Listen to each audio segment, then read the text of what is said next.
Rose, can I tell you something embarrassing that happened to me only in one shoe? Wait, what? Only in one shoe?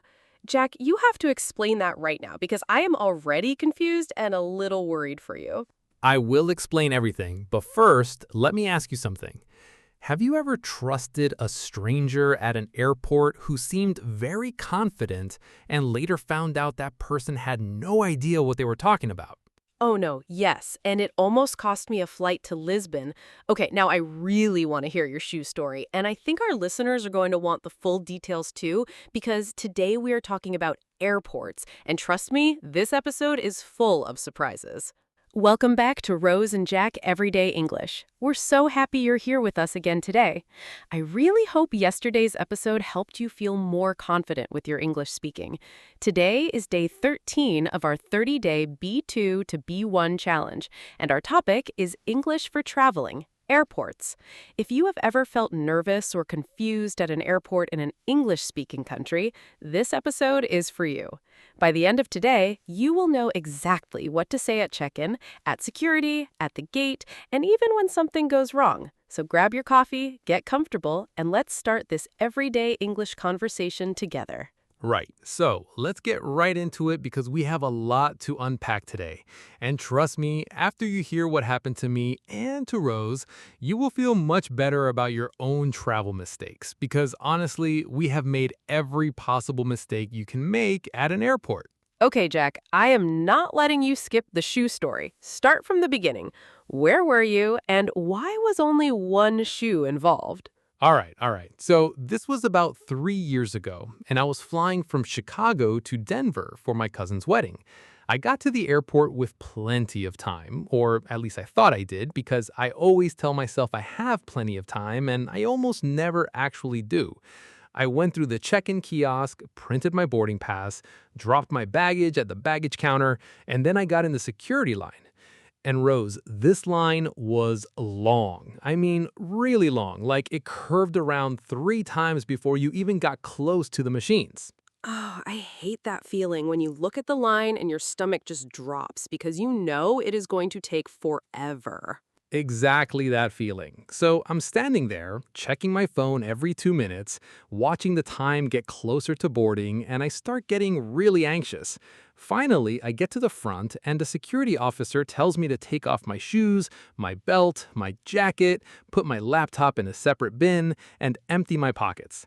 I'm doing all of this as fast as I can because I can already hear a woman on the loudspeaker saying something about a flight to Denver, and I panic because I think it might be mine. So you're basically throwing your things into the bins at this point. Completely throwing things. My belt goes one way, my laptop almost falls out of the bin, and I get through the metal detector with no problem. But here's the funny part. On the other side, I grab my things so fast that I only put on one shoe. I grabbed my bag, my laptop, my jacket, and I started walking, actually more like half running, toward my gate holding one shoe in my hand. Jack, no. You walked through the airport with one shoe on? I didn't even notice until a kind stranger stopped me and said, "Excuse me, I think you forgot something."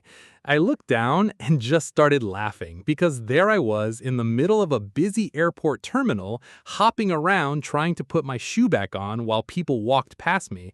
And the worst part is my flight wasn't even boarding yet. I had at least 25 more minutes. All that panic for nothing. See, this is exactly why I always tell myself to get to the airport early, but honestly, even that doesn't always save you, because my story is a little different. Mine is about trusting the wrong person. Okay, now I need details. What happened? So this was maybe 4 years ago, and I was flying from Madrid to London, but I had a connecting flight through Frankfurt. Now, if you have never been to Frankfurt Airport, it's huge. I mean, genuinely enormous, with different terminals that feel like separate airports connected by trains. I land in Frankfurt with about 50 minutes to catch my connecting flight, which sounds like enough time, but in a massive airport, it really isn't. 50 minutes does sound tight if you have to change terminals. It is tight, and I did not fully understand that yet.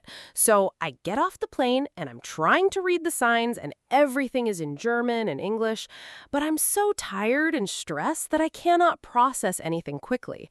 I see a man walking confidently in one direction, and he looks like he knows exactly where he is going, so I just decide to follow him, thinking, this person clearly travels a lot. He must know the fastest way to the gates. Oh no, Rose, please tell me this does not end badly. It does, actually. I follow this man for about 10 minutes through hallways, down an escalator, past several shops, and then I realized he has stopped at a completely different gate, nowhere near mine. Turns out he wasn't even going to a connecting flight. He was just walking quickly because he likes walking fast. That's his personality. Nothing to do with airports at all. So you basically followed a confident walking style, not an actual direction. Exactly. And by the time I realized my mistake, I had wasted almost 15 minutes going the wrong way. I had to run, actually run, with my carry-on bag, bouncing against my back, sweating, breathing hard, trying to find someone in an airport uniform to ask for help. Finally, I found an airport staff member, and I asked her, "Excuse me, could you please tell me how to get to gate A22? I think I'm going to miss my flight." What did she say? She looked at my boarding pass and she said, "You need to hurry. It's quite far. Follow this corridor, then take the train to Terminal 1. And I just ran. I ran through the corridor, I ran onto the train, and when I got to the gate, they were doing the final boarding call for my flight. I was the very last passenger to board, completely out of breath, sweating through my shirt, and the flight attendant just looked at me and said, "Cutting it close today, aren't we?" That is such a stressful story. I think I would have had a heart attack. Honestly, in that moment, I promised myself I would never blindly trust a stranger again just because they look confident. Now, I always check the airport fines myself, I look at the departure boards, and if I'm not sure, I ask an actual staff member wearing a uniform, someone whose job it is to help travelers, not just some random man who happens to walk fast. That is such good advice, actually, because I think a lot of people, especially when they're nervous speaking English in a foreign airport, they feel embarrassed to ask for help, so they just follow whatever seems easiest. That's exactly the problem. People think asking for help means they look confused or unprepared. But honestly, asking a simple question like, "Excuse me, could you tell me where gate 15 is?" or "Sorry, is this the right line for boarding?" That makes you look smart, not confused. Staff at airports deal with lost travelers every single day. It's completely normal. Speaking of asking for help, I actually had another airport story, this one about lost luggage, which might be even worse than my one shoe moment. Oh, please, tell me. So this was on a trip back from Toronto to Chicago. I land, I go to baggage claim, and I'm standing there watching the same 10 suitcases go around and around on the belt, but mine is nowhere. At first I think, okay, maybe it's just late, maybe it'll come on the next round. But after almost 30 minutes, the belt stops completely and there are still people standing there without their bags, including me. That's such an awful feeling, watching the belt just stop. Truly awful. So I had to go find the customer service desk for lost luggage, which of course was at the complete opposite end of the airport. I get there and there is already a line of frustrated travelers. When it is finally my turn, I explain to the woman at the counter, "Excuse me, my suitcase did not arrive. Could you help me file a lost luggage report?" She asked me for my baggage claim ticket, my flight number, and the description of my suitcase. Did you remember all of that information? Barely. I had to dig through my bag to find my boarding pass, and I honestly could not remember if my suitcase was dark blue or black, which made me feel a little silly. She typed everything into the computer, gave me a reference number, and told me, "Your bag should arrive within 24 to 48 hours, and we will deliver it directly to your address." I remember thinking, this cannot be happening. I have important documents in there for a work meeting the next morning. Did it actually take that long? It took exactly 2 days, and honestly, those 2 days taught me something important. Now I always keep essential things like important documents, one change of clothes, my toothbrush, and my chargers in my carry-on bag, never in my checked suitcase, because you truly never know when your luggage might get delayed or lost. That is such a smart habit. I actually started doing something similar after my Frankfurt disaster. I always keep my passport, my boarding pass, my phone charger, and a small bottle of water in my personal bag. So even if everything else goes wrong, I have the essentials with me. It's funny how these travel disasters actually teach us the most useful lessons. I think if someone had just told me these tips before my first big trip, I probably would not have believed how important they were. True, you really have to experience the panic yourself to understand it. But there's actually one more part of the airport experience that I think people underestimate, and that's talking to the gate agent when something changes last minute, like a gate change or a delay. Oh, that happened to me too, actually, on that same Denver trip with the one shoe incident. Wait, more things happened on the same trip? Yes, apparently that was just not my day. So after the one shoe situation, I finally get to my gate, completely calm now, thinking the hard part is over. Then about 10 minutes before boarding, I hear an announcement saying, "Attention passengers on flight 234 to Denver, we have a gate change. Please proceed to gate C8." And of course, gate C8 was on a totally different side of the terminal. You are joking. I wish I was joking, so I gather my things again and I speed walk, this time with both shoes on, thankfully, all the way to the new gate. When I arrive, I see a long line already forming, so I ask the gate agent, "Excuse me, is this the boarding line for flight 234 to Denver?" And she says, "Yes, we are boarding by zones. Please have your boarding pass ready." At least this time it went smoothly.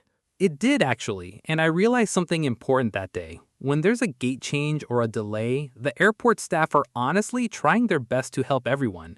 And if you stay calm and just ask clear, simple questions, everything usually works out fine. The real problem is when you let panic control your body. That is when you forget your shoe, or follow the wrong stranger, or forget what your suitcase looks like. That is such a good point, Jack. I think that's honestly the biggest lesson from both of our stories today. Airports can feel overwhelming, especially in a country where English is not your first language.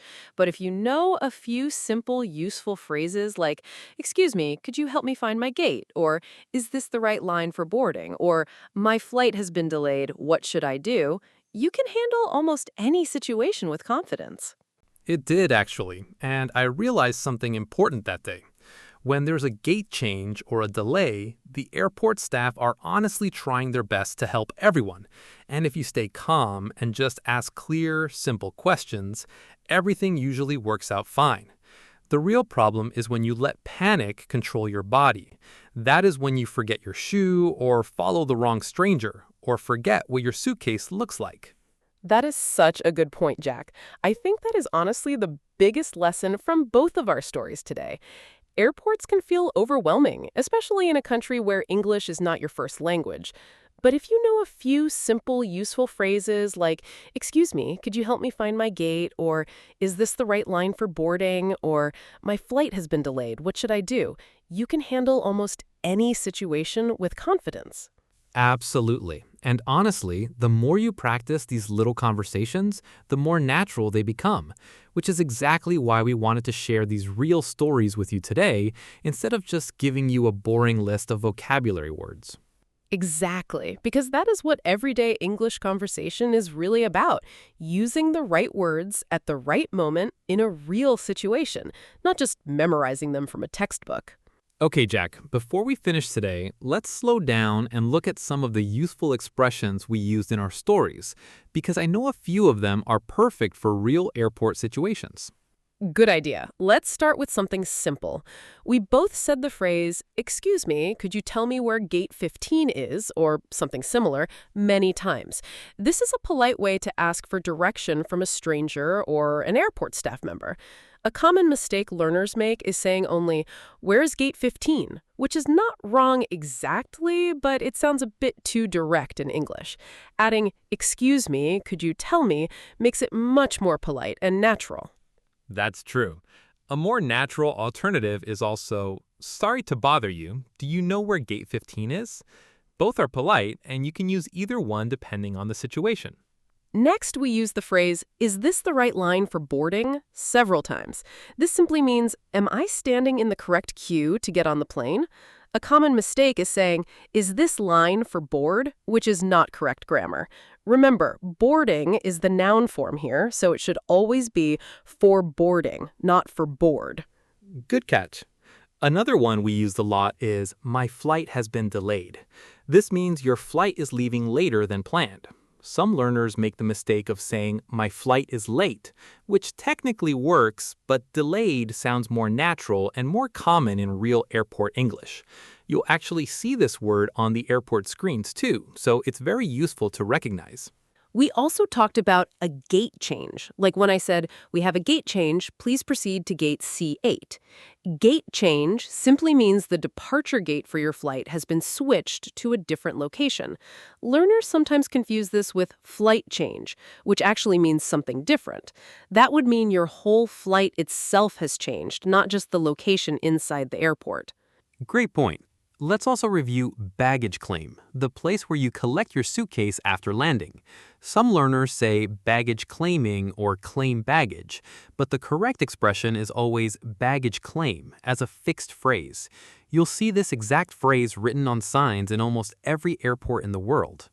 And connected to that, we use the phrase lost luggage or file a lost luggage report. This means your suitcase did not arrive and you're telling the airline officially so they can find it.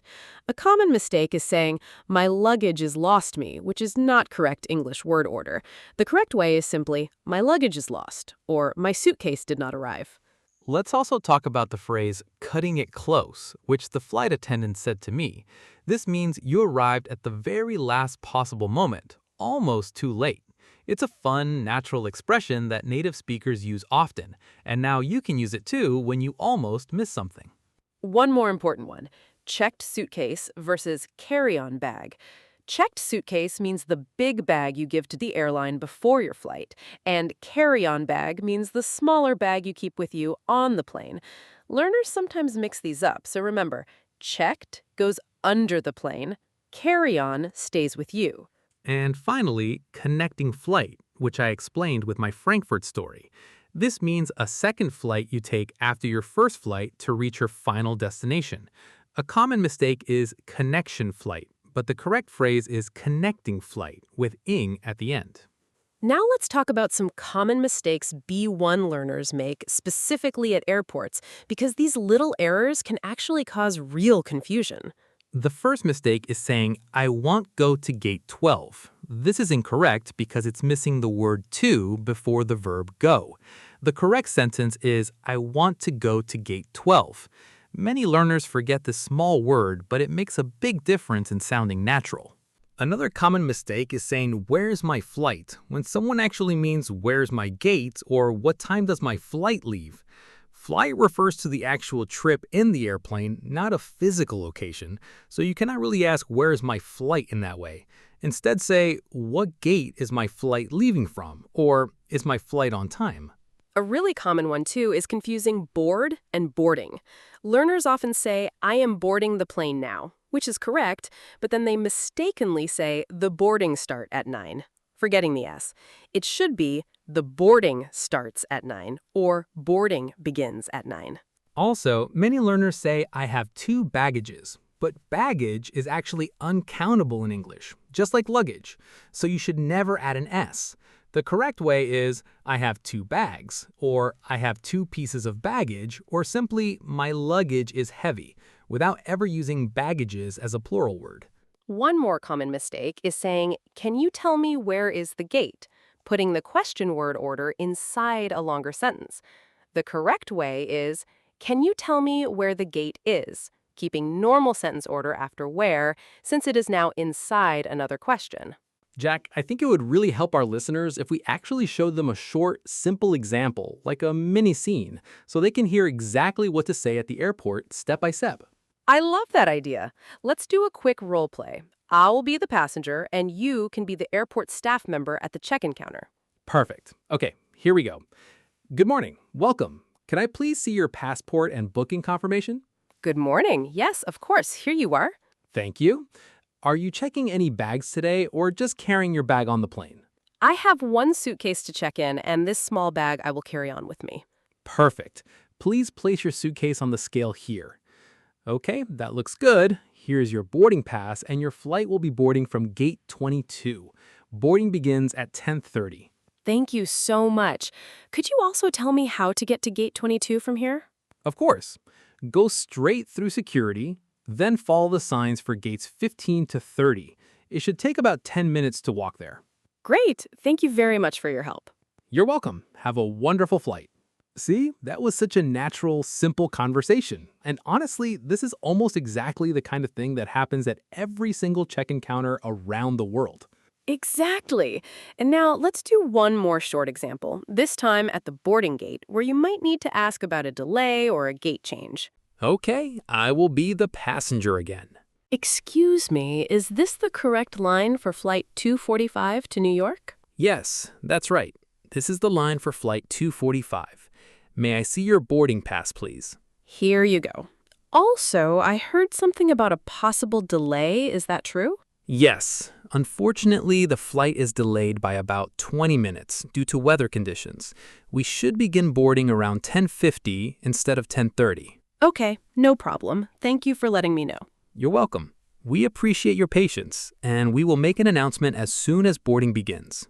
See how simple that was? Just a few clear questions and polite responses, and you can handle almost any situation at the airport with total confidence. Okay, friends, now it's your turn. We want to hear from you in the comments below. Think about your own experience at an airport, or imagine a future trip you would like to take. Answer this question in English in the comments section. Have you ever had a stressful or funny experience at an airport, like getting lost, missing a flight, or losing your luggage? Tell us what happened, how you felt, and what you would do differently next time.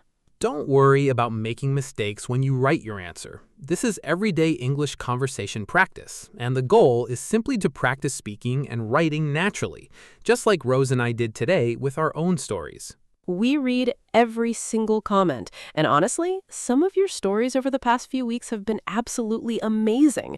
So please, don't be shy, share your airport story with us and with the whole community. Thank you, friends, for listening to our today's episode. I hope you learned something from it.